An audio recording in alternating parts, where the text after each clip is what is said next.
Hey, today we're going to read the story The Fun They Had by Isaac Asimov.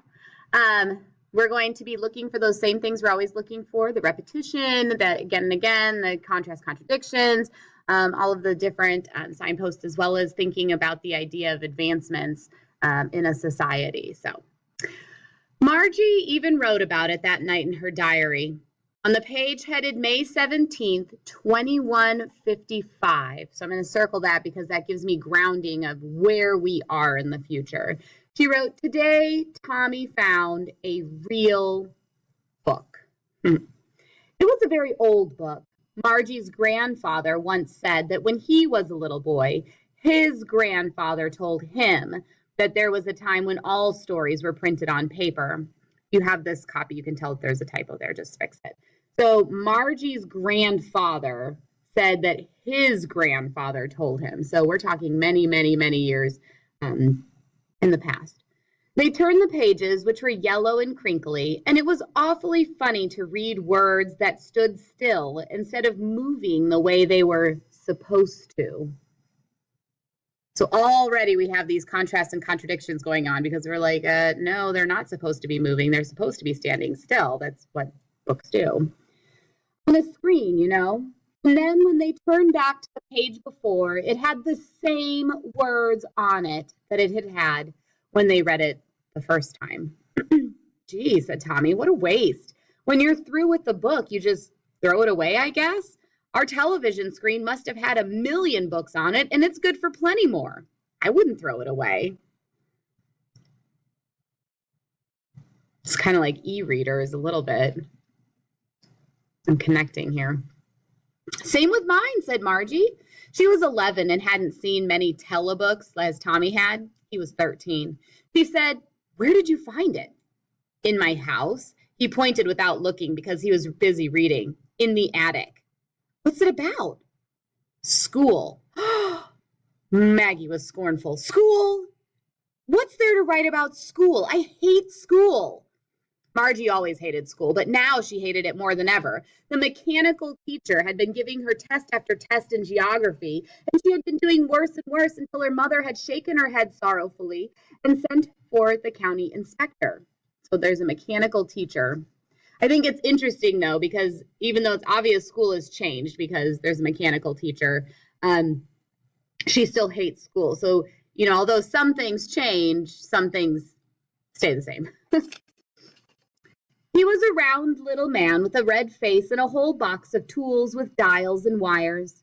He smiled at her and gave her an apple, then took the teacher apart. Took the teacher apart because he's there to repair the teacher. Sounds very much more gruesome than it is. Margie had hoped he wouldn't know how to put it back together again, but he knew how all right, and after an hour or so, there it was again, large and black and ugly, with a big screen on which all the lessons were shown and the questions were asked. That wasn't so bad. The part that she hated most was the slot where she had to put homework and test papers. She always had to write them out in a punch code they made her learn when she was 6 years old, and the mechanical teacher calculated the mark in no time. So as a teacher, like, I'm wondering, like, do they write? Or did the language change? Reminds me of a book I read where it matched they're not allowed to write by hand anymore. If you get caught, you can get in big trouble. So the inspector had smiled after he had finished and patted her head. He said to her mother, "It's not the little girl's fault, Mrs. Jones. I think the geography sector was geared a little too quick. Those things happen sometimes. I've slowed it up to an average 10-year-old level. Actually, the overall pattern of her progress is quite satisfactory." And he patted Margie's head again. Well, that's interesting because the teacher is moving at a pre-programmed rate. And so, Margie was disappointed. She had been hoping they would take the teacher away altogether. They had once taken Tommy's teacher away for nearly a month because the history sector had blanked out completely. So she said to Tommy, "Why would anyone write about school?" Tommy looked at her with very superior eyes.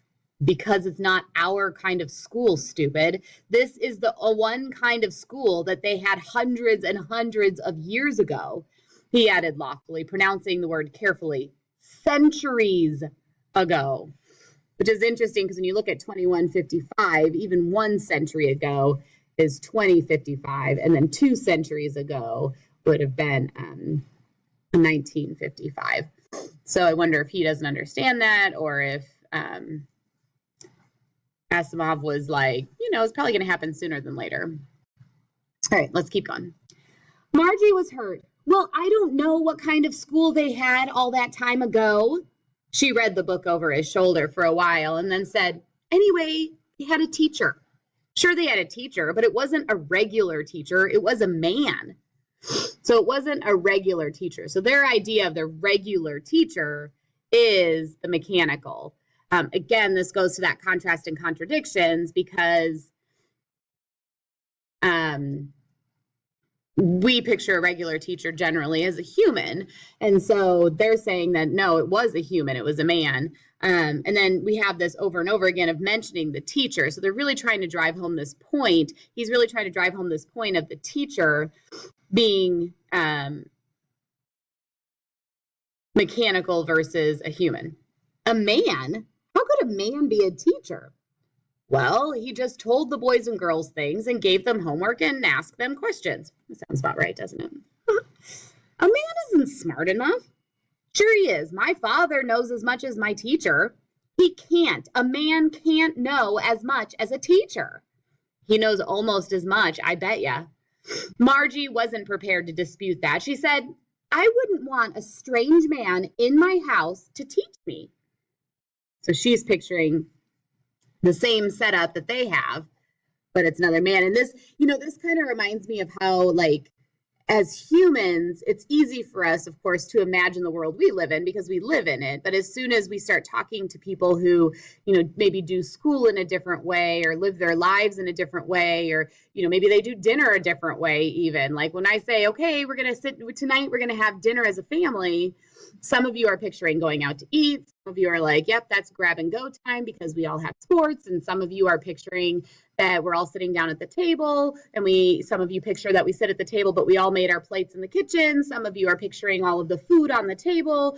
Or if I say that my family is going to celebrate, I don't know, the 4th of July, and you're like, oh, okay, well, that means you're probably going to blank, blank, and blank because automatically our normal is our personal normal. And so I think that this is exactly the way that people respond, like, well, why would you want another person hanging out in your house with you? Even though that's not what happens, obviously, because you know what school is like at this moment. So let's continue.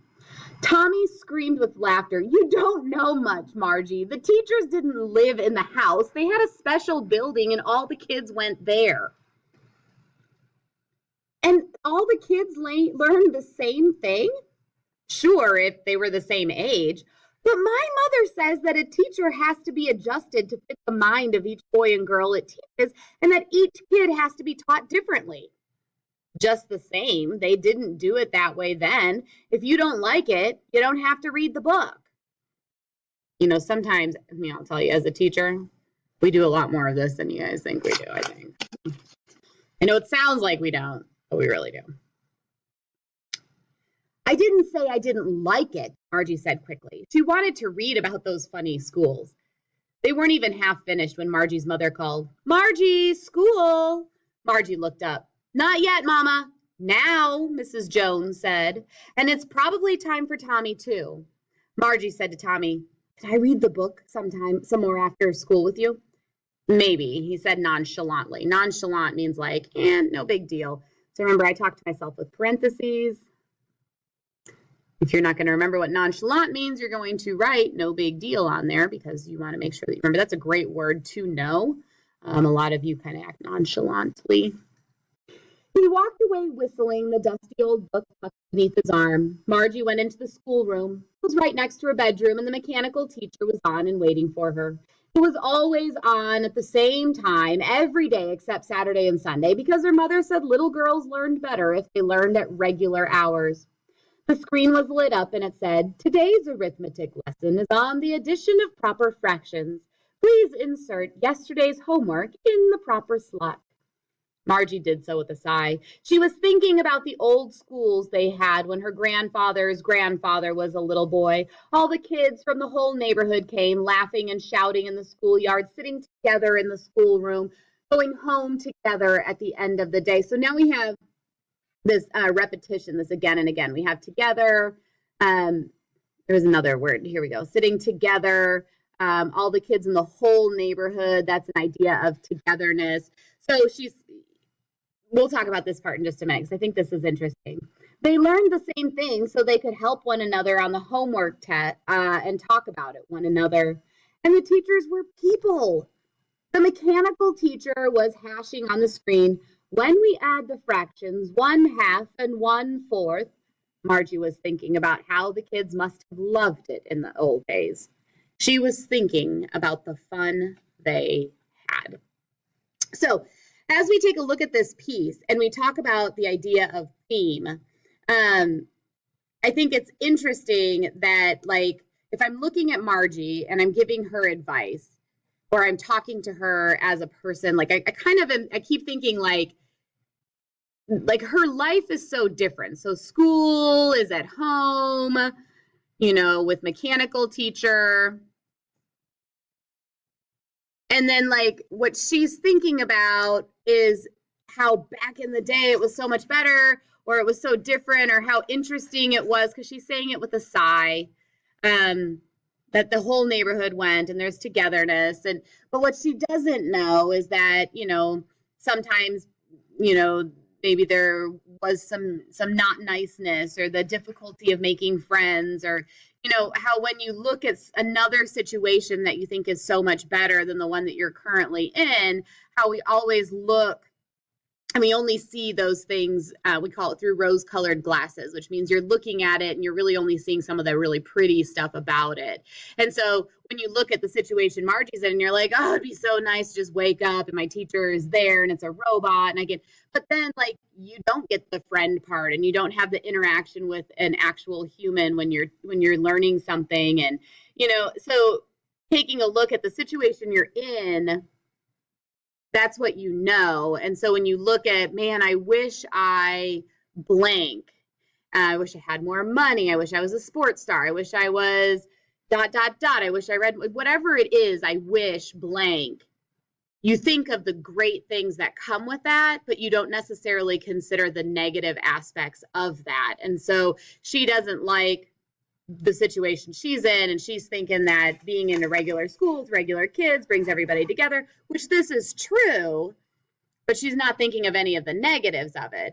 Or you may be looking at this situation going, man, I don't want to sit in school. I'd love to have a teacher. But then you don't think about the fact that, if the teacher breaks, it has to get fixed, and how that you're losing that human connection and things like that. And I also think it's interesting that no matter what, how things kind of stay the same, because regardless of which way she's doing school, she still doesn't like it. You know what I mean? Like how kids are like, I got to go to school, which you shouldn't think that. You should be very lucky and feel very blessed to be able to go to school, but that's a whole other issue.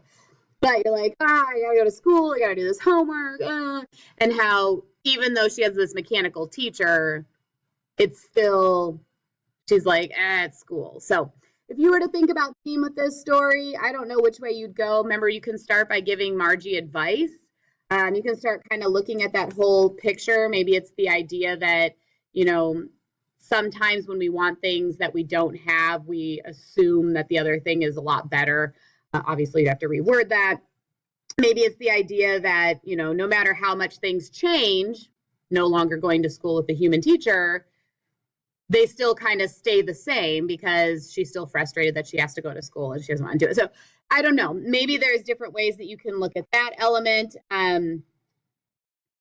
Yeah.